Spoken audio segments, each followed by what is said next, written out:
অনেক ধন্যবাদ, কারণ আমাদের ছোট চ্যানেলকে নিয়ে আসার জন্য।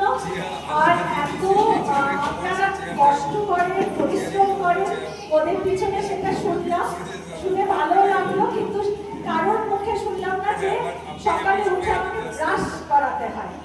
তাই জন্য আমার একটুখানি মনে হলো এটা আমি অ্যাড করি, যে মায়েদের কাজ যেন ওদেরকে ঘুম থেকে ওঠানো, সেরকম তার পরের কাজটা যেন ব্রাশ করানো একটা বড় কাজ না মনে হয়। বাচ্চাদের মধ্যে এইটুকু যেন ইনস্টিংক্ট করে দেওয়া হয়, ওদের মধ্যে যদি এইটুকু বলি যে যদি তুমি ভালো করে ব্রাশ করো তাহলে তোমাকে এটা দেবো এটা দেবো, রাদার দ্যান বলা কি তুমি ভালো করে পড়াশোনা করো তাহলেই আমি এটা দেবো। পড়াশোনা ছাড়াও আমার মনে হয় যে আমরা যদি আমাদের